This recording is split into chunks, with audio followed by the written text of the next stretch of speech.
Welcome to So You Want to Be a Real Estate Agent. This is season 5, Success Stories. And we are on episode 4, I think, already. And we are so lucky today to have a very creative and seasoned top producer here with us. And by seasoned, I don't mean old. Kevin Grolig, you're not in our Learning from Legends, although you probably could have been because you're kind of like a legendary figure, at least in my mind, in real estate. I've known Kevin for a long, long time, and he has been a heavy hitter, very visible in the real estate world ever since I've known him. And I think part of that is like the creative way that you come at real estate. So I'm excited for everyone listening today to learn from Kevin about how he has succeeded to the level that he has, some tips and tools you guys can use, and maybe some advice some of us need to hear. So Kevin, thank you for joining us today. Meredith, hey, thank you for having me. Honored that you would reach out to me to be on the podcast. So I'm excited. Oh, totally my pleasure. My pleasure. All right, so let's get started with your background. What got you into real estate to begin with? Wow. Okay, so we have a little bit of time, right? We do. Okay. So actually I got in. I'm kind of a little bit of an anomaly in this business. I'm not sure if you're the same, but like this is really all that I've ever done. I got a license when I was basically 20 years old. And mid 50s now, so you can do the math. But yeah, I always knew that real estate was something I enjoyed and something that I was interested in. I'm a local product of Montgomery County. I grew up in Rockville, like in the Aspen Hill area.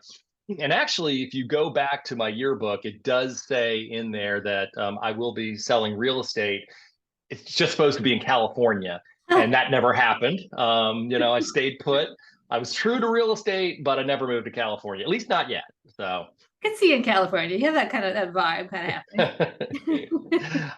but yeah, so kind of why I was interested. So growing up, my dad was a firefighter, and he was a DC firefighter, and all my friends thought my dad was like the coolest dad in the world. He had his boots, he had his helmet, he had his fire scanner, whatever, back in the day. That never interested me at all. And I had my godfather was actually owned at the time, this goes back to the 80s, a few real estate companies local. And I was always just kind of interested in what he did. So what's interesting is that, it was kind of my godfather who got me kind of nothing that he said. I just kind of saw, from a distance, kind of the real estate industry, and I had interest in it. My father, this is the crazy thing, he ended up retiring from the fire department, when he was after 20 some years, and he got into real estate after that. So he got into real estate like 2 or 3 years before I did. And Wow. most people think, oh my God, your dad influenced you. No, my dad actually, if anything, he almost scared me out of the business on my first day. So it was really, I'm thinking if I have to do that, like I can't do this. This is crazy. But anyway, so yeah, it was kind of like, Godfather, family figure, in the business. It kind of attracted me towards it. So I got to ask, what was it that first day that almost scared you out of the business? Well, I'm going to give you the PG-13 version because once again, my dad was a DC firefighter, so he could be a little salty. But I will never forget this. Like he said to me, he's like, and I owned my own house at this time. I was 19, 20 years old, owned my own house, and he told me, he's like, hey, okay, so Kevin, here's what I want you to do. Tomorrow, you're going to come over to my house, 8:30. You're going to shadow me. And I'm like, Dad, what does shadow mean? He's like, I don't know. I've just heard the word. And he's like, you're going to hang around. I'm like, okay, I can do that. And so he's like, you got to have a tie and blah, blah, blah, blah, blah. So I put on a suit. I did not know how to tie a tie. Went over there. He helped me tie the tie and everything on my first day.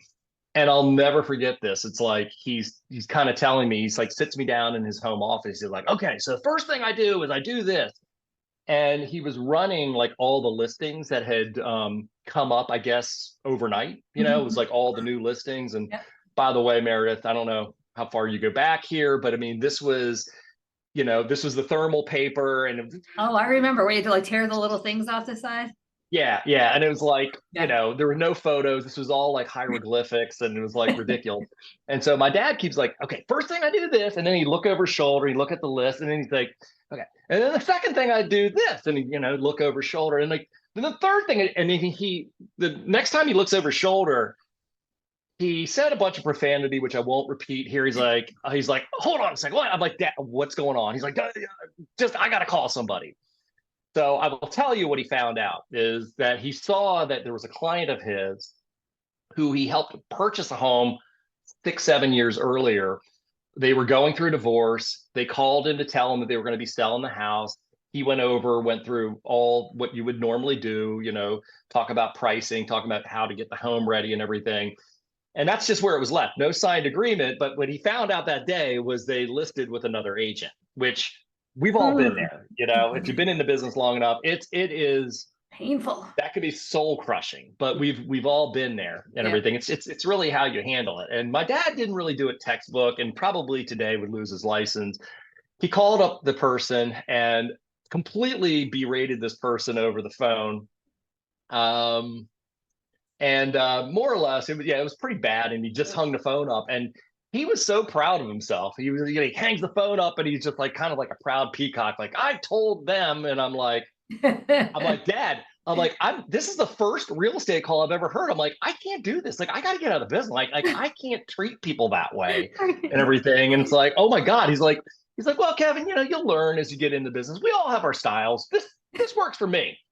And so, if anything, once again, That's to a good. certain degree, he was a mentor, but really not the mentor that I chose to follow. So That's it was kind a of like, don't great do story. this. What's that? That's a great story. And it's we have never actually talked about that particular thing that I can remember, at least on the podcast. And like Mhm. you said, this is something everybody will go through at some point in their career. Yeah. And Yep. it is, like you said, it's soul crushing. It hurts. And it It is does. the first thing you want to do is call up that person and go, what the heck? Why? Yep. And find out. And even if your intent is to find out what you could have done better or differently, you can't. Right. We're not allowed to like go in behind the sign and contact the person, which is really, it's like one of the worst things I think about this business is that once that person signs with somebody else, they're not touchable by you anymore. Right. And Right. therefore you often don't have the opportunity to learn what it really was that made the difference. You can only like Yeah. guess kind of, unless you can find out some other way. But that is a tough thing. And interesting that your dad was like, oh, you'll get there, you'll see, and you saw it kind of a different way. One thing I do think, and I wonder if you feel the same way, that you kind of two things happen when you learn from those sorts of things, right? Like you learn about, I've learned that if that ever happens to me, it's on me. Like I did something that created estrangement or something. I missed an opportunity there to connect the right way. And sometimes it turns out to be the biggest blessing because you find out there was something else going on behind the scenes that you're like so Right. glad you didn't have to get mixed up in. But have you found that you've grown like a thicker skin as you've gone through Oh this? my God. Yeah, I mean, you have to. I mean, you know, to all you newbies out here, this is a little bit like politics. It's running for office. I mean, it is shaking hands, it's kissing babies, it's pressing flesh, and not everybody's going to like you. I mean, and you're going to have your haters out there, and then you're going to have your people who just, you know what? They love you, they advocate for you. But Mhm. yeah, I mean, I really had to get a thick skin. I mean, I did not early on. I mean, when I would hear people, I think early on I started a farm area, and I actually did quite well in the farm area early on. But then I would hear through some of my advocates in there who loved me, like, oh, this person's saying this about you, or this person. I'm like, and I wanted to be like, go talk to them, like, why are you saying this? But, it's just kind of like, and some of those people, by the way, that I did hear about, I ended up listing their home when the time came anyway. Mhm. Never had the conversation like, hey, why were you talking a bunch of stuff about me? Right. Or weren't, and maybe, who knows, maybe they weren't. But I mean, I early on, it was like, why would they think like, I mean, I know I've got pure, intentions and thoughts, and I'm going to work hard and I'm going to advocate for them. So like, why would anybody say something like that? But that's just the way things go. You're not going to please everybody. Right. And if you're a real pleaser and it's real important that everybody fawn all over you, then this is not the right business for that. Exactly. Exactly. Yeah. I remember at one point early in my career, one of my mentors said, the higher you fly, the bigger the target on your back becomes. And Mm, she was right. But I also learned that the same person said to me, just don't worry about what anybody else is doing. Just keep, adhering to your own North Star, and that's going to get you everywhere. And every time that little thing like comes up, and I'm like, well, why that person do that, or whatever, I just go, forget it, North Star, see it, and that's really held very true for me. It sounds like it has for you too. Yeah, I mean, when you get those situations once again where you thought that you had something that was kind of like, hey, this is solid, I've got it, and then, you don't get it. I mean, I always say, look, it's okay to have a pity party for a day. Just don't turn it into a week Right. or a month or a whole career because some people do. Some people will like, oh my God, it only happens to me. And, Right. I'm so unlucky. And, this other person got lucky. I mean, there's, like you said, there's something going on behind the scenes. Once again, that's why I probably will get down for about a day just because I do put the ownership on myself. Like something didn't connect. I thought it did. I must have misread something. And Right. and to your point, also, I've also found out after the fact, what, you're right. It was a blessing that I didn't get this to begin with, because this was probably something that had I known it, I wouldn't want to be involved with it, Right. Exactly. So. Exactly. All right. So you're with your dad, shadowing from your dad, and he like a solo agent at that time? Yeah, because back in the day, I mean, we're talking like circa 1988, Oh 1989. I mean, there yeah. really wasn't any teams. I Right. mean, that was, Way before that. I started seeing that happening like in the early 90s, maybe mid 90s, So Yep. back then it was like there wasn't really a team. There were a few agents that might have a part-time assistant or so, but there really wasn't things like buyer agents and, Right. like there are today. Yeah, yeah, everything was very different then for sure. Yeah, and teams really didn't even become like a thing, like a buzzy thing people were talking about until, like you said, somewhere in the 90s and then early 2000s, I think is when it really started to pick. Yeah. All right, so you're there shadowing your dad. Then what happens next? Like what were the major milestones that you remember on your way to success? Yeah, so major milestones was really kind of having the intestinal fortitude to actually move away from my dad, Mhm. because once again, we didn't see eye to eye on a lot of things. I love my dad, best dad ever, but from we were just very different in ways, and he was very harsh and abrasive, very much the old school, what you would think of, as a salesperson. And I guess maybe I was somewhat of a hybrid at the time, but I always felt like, I had to be with him at the company he was at and everything. And then, I decided to kind of go a different direction. I mean, we worked down in the White Flint area. We had an office there, and then I moved to Prudential, Preferred Properties. This is once again early 90s or so. I moved there up, and they had a location right there on Lake Forest Boulevard. And that was actually a really cool move for me because, first of all, it was kind of like independence. It was a little bit like getting away from my dad and being in his shadow and everything. Um, and also I started seeing the first like iteration of a team. There were it's funny, we had probably I guess 80 to 100 agents in that office. It was kind of a big office at that Yeah. time. And there were a lot of big hitters there. At that point in time who, had like an assistant, maybe started bringing in a buyer's agent. And it's funny because like I was probably in my mid 20s or so, started doing a deal or two here or there. Maybe I was doing a transaction a month. Hmm. And there were agents there that were doing 50, 60 transactions a year. But what I noticed once again is I noticed that the strong majority of them were at the coffee pot, hanging around, talking about the buyer and the seller that did them wrong. And, we'd held an open house and nobody showed up. And it was just like the pity party. And it's just like, I'm like, well, okay, I'm seeing like these 4 or 5 who have their own private offices probably had no idea who I was. I kind of felt like at the time, not that because they treated me this way, probably because I had an inferiority complex, but I kind of felt a little bit like gum on the bottom of their shoe or something. Like these are these like rock stars. And then I see all these other people that are really just hanging around in the business. A lot of them think came from, were either older and they'd retired from something else and they didn't really need to do well. And they were all reminiscing about the late 80s. Oh man, things were great back then, in 88 and 89. And I'm doing a transaction a month and I'm like, this is great, you know? And I'm like, it was just I had a much different perspective because I didn't Yeah. know anything different. I kind of Right. got started in a tougher market.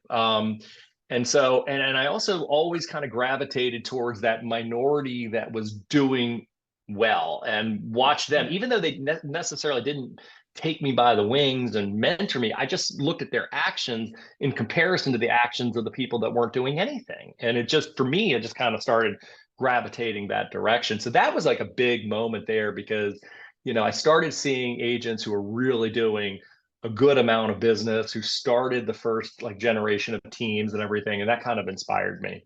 Yeah, yeah, that's amazing. Now, when you were in that place, did it ever occur to you that you would build a team one day? Was that like an aspirational thing for you, or that you wanted to join one of them? What were, Yeah, I think it was still a little early on at that yeah. time. I was still just kind of, I started getting to the point where now, okay, I'm maybe doing 20 transactions a year and I'm doing, two transactions a month. And so I don't know that I was really thinking about it then, Meredith. I just started seeing it a little bit, Yeah. wasn't really thinking about it so much. I was still kind of in that struggle and survival mode. I mean, I had kids and you Hmm. know I actually, one of the things too is, I for the first like 6 or 7 years I was in the business. I mean, I worked another job too.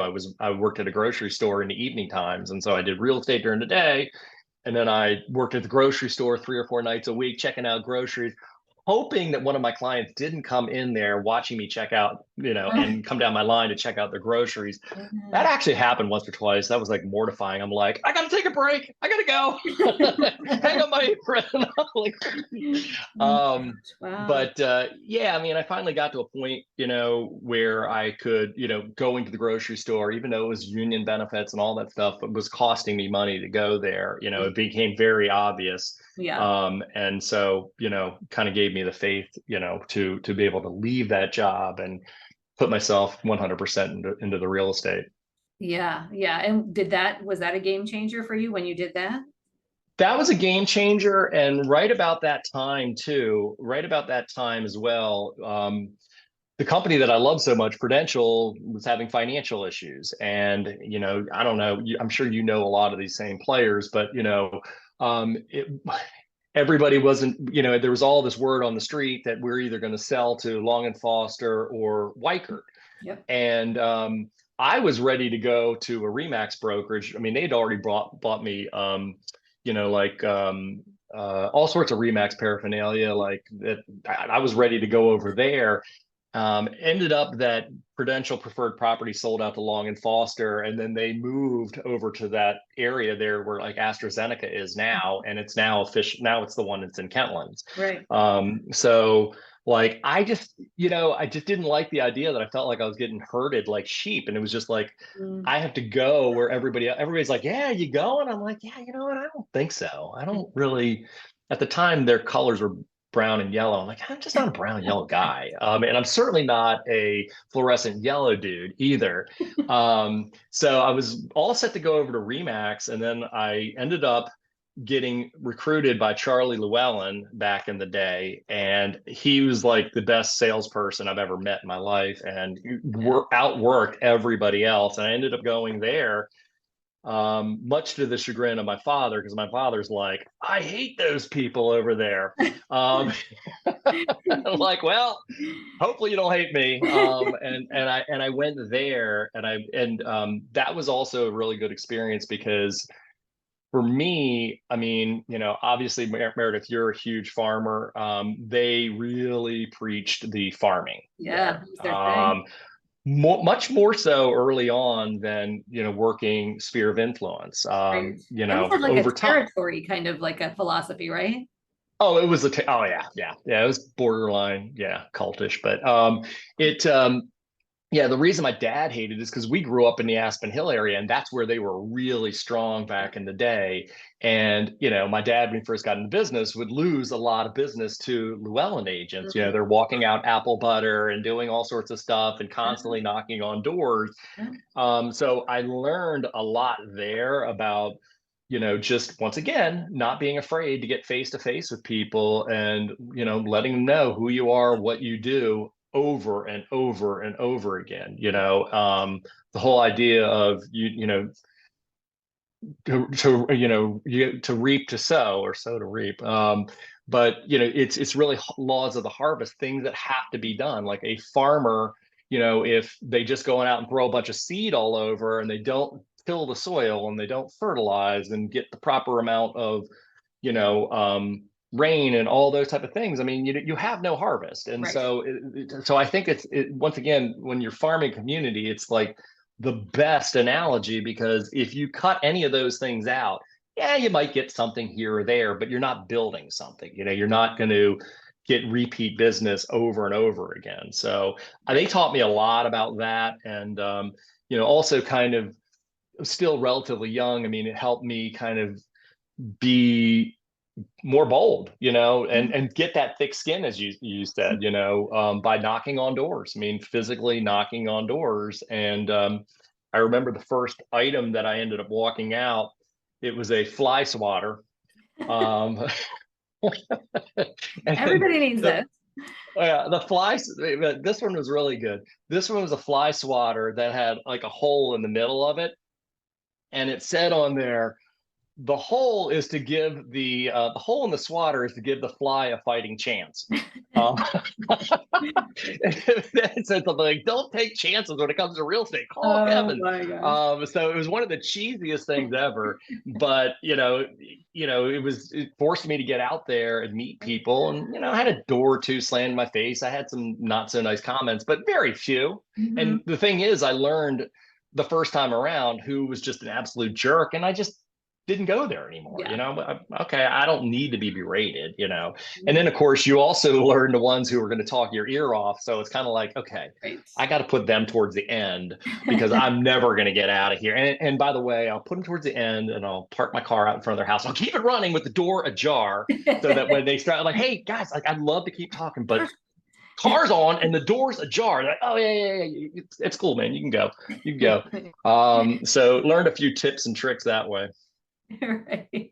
That's cool. That's cool. All right. So you're like out there, you're doing your thing, you're getting bold about being in front of people. And I love what you said about you have to repeatedly show people who you are and what you do. And I'm going to come back to that Mhm. in a couple minutes. So you're at Llewellyn, and then what's ironic about the fact that it's Llewellyn is that for those who, and many of our listeners are not in this area, remember how Long and Foster, Penn Fed about Long and Foster? Well, guess what?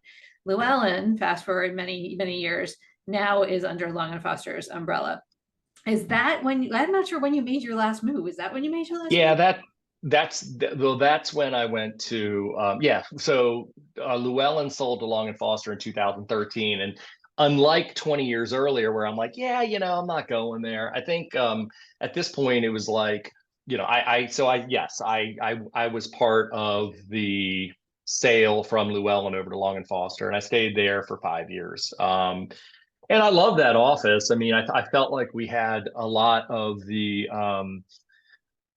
I felt like we had a lot of the small boutique things that were good about Llewellyn, but we were also given, more visibility and some of the things that you can get with a big company. So I actually really enjoyed it working there for 5 or 6 years, because I felt like I was still working around a lot of the people who I'd been working with for all these years. And there was a comfort there.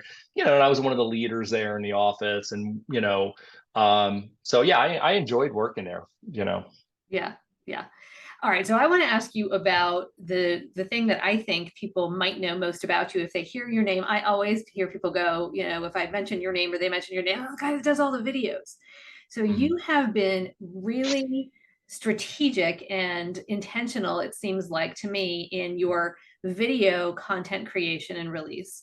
And you've Right. been kind of innovative about it. I feel like you were doing cool edits, kind of like the more talking head style videos when people were doing different Right. things, using graphics and, just a different feel to your videos long before most of the rest of the real estate world caught on that video was Mhm. a way to scale, letting people know Right. who you are and what you do. How'd you learn to do that, first of all? Well, I mean, of course, I knew in 2018 that a pandemic would be coming. No, kidding. I did not know that. Right.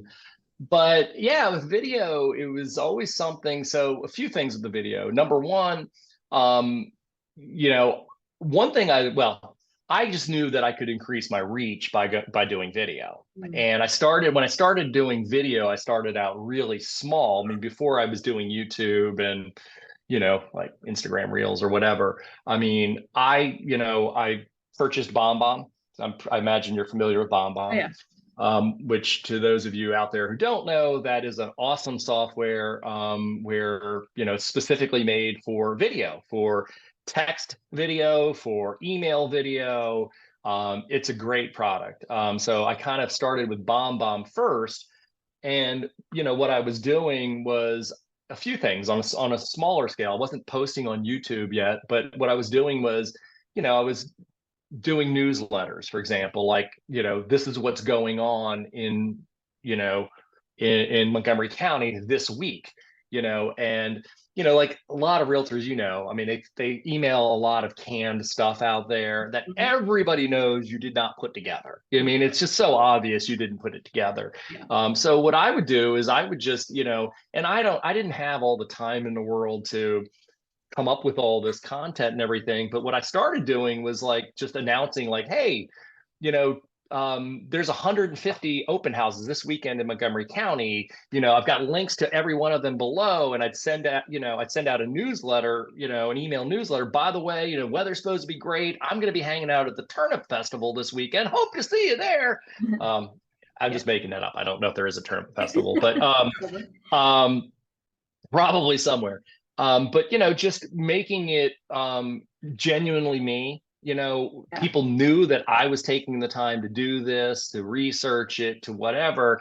I'd be silly in some of them, whatever, but just people would know that that's me. And so I started off just like doing emails to past clients, my sphere of influence, each week with just kind of, hey, this is what's going on in the real estate business. This is what's going on in the town. You may want to check this out. I got links below, that type of thing. Mhm. And people reacted really well to it, Yeah. because it was me, and they would reply back like, you're so goofy. Um, and You're right. And, so I started off kind of small like that. And then the other thing with BombBomb that I do, and I swear I preach this all the time, and so few people do these things. But like, for example, like in my CRM that I use, like, I've got most of my clients, not all of them, I've got most of my clients' birthdays.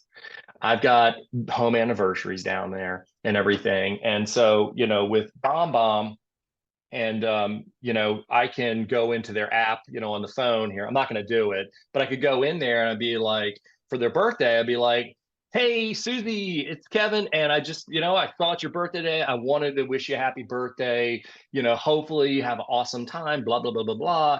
Do something really fun. And I just send it to them, and they're like, reply back, because it's, once again, it's a video. It's not going on YouTube, but it's just going to that one person. And so I Yeah. find that video really humanizes you in a world where, humanity and humanization just really, it's hard. It doesn't exist in so many ways. This allows you that opportunity to get in there. Um, Also, home anniversaries, like, depending on the client, if there's somebody that I can joke with, I can come across sounding a little creepy. I'll be like, hey, it's Kevin. Where were you this time last year? I know where you were. You were with me. We were at closing on your own house.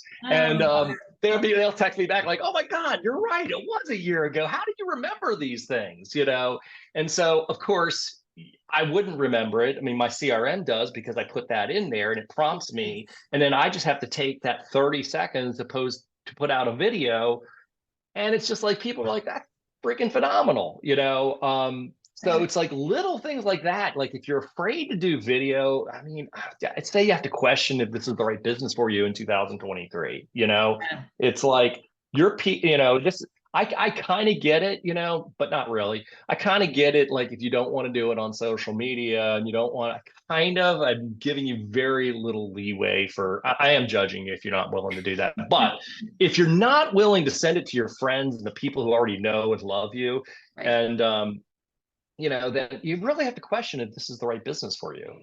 Because, so, The other thing, the other tip I will give, and this is for seasoned agents as well, that you can do with BombBomb, and I'm telling you, do you mind if I keep rambling a little Oh, bit? keep going. This is great. Are you okay with that? Okay. Yes, yes. Okay. So Meredith, I don't know if you are in the business at this point in time, but when we, back in the day, I mean, when we would write an offer as a buyer agent for a listing, what was customary, and this is before emailing, what was customary is you're calling the other agent, and usually you're setting up a time to meet with that other agent and the sellers, Hmm. either at the seller's house or maybe at the agent's office. Yep. And, it gave you the opportunity to go in there and, do a soft pitch Right. on who your buyers are. Hopefully you come across competent yourself and Mhm. people, and you can answer some questions and everything. I mean, but once again, there was face to face. Yeah. Um, and I also remember times too, where this is crazy. It I've been on contract presentations where there were multiple offers, like back in the 90s, Oh, and yeah. like I'd go to the seller's house and they would say, "Hey Kevin, thank you very much. If you don't mind like going down to the basement Yes. and we'll call you." And I go down to the basement, there's like three other agents I down know. It's like being in an audition. there, right? It's like you almost felt like I felt like an expectant father waiting for the doctor to come out to tell me, if I had Yes. a boy or a girl or whatever. I mean, it was crazy. And then you get the call up and they're like, if you won, usually you're getting I don't really remember how it worked, but I do remember going downstairs in the Yes. basement with two or three other agents and just chatting it up for 30 minutes while the Yeah. seller and the seller's agent is up there chatting about your contract, or sitting out in the car and there'd be six Yes. cars on the, Yeah. and you don't get that chance anymore, and I think as a buyer's agent, as buyer's agents, I mean, we are supposed to represent our buyers. And to me, I think just sending in a contract that's just emailed and that's it is a little bit Mhm. like if you hired an attorney going to court and just like emailing in your case. So what I use, I do a video. Actually, I did one 5 minutes before we got on this. I do a video to the agent because I can't send it to the sellers, obviously, but I send it to the agent and I just say, hey Meredith, first of all, I just want to thank you for kind of chatting with me over the weekend and helping me help my buyers bring the very best offer that we could. By the way, they wanted to convey to your clients, if you can, that they just really loved how they did the deck in the backyard, and they can definitely see their dog running around in the fenced yard. And it's just like, I mean, the house is just singing to them. And obviously, you did an incredible job staging it. So kudos to all of you. If you can just kind of relay that to the sellers, I'd really appreciate it. By the way, on this email, I've copied my go-to lender, so and so on this, feel free to reach out to him. But knowing him like I do, he's probably going to contact you first because, of course, I've had this all prearranged and Right. Yeah. everything.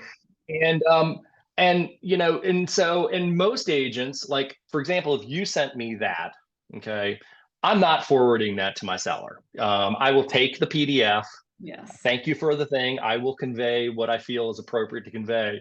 Yeah. But there's a lot of lazy agents out there and they will just forward that along. And All so the guess time. what? I get FaceTime with their sellers. Yes. Um, and I have gone to closings and the sellers, I go in with my buyers, the sellers are there. And as soon as we come in, they walk in, they're like, oh my gosh, that video you sent just really kind of touched us and Mm. everything.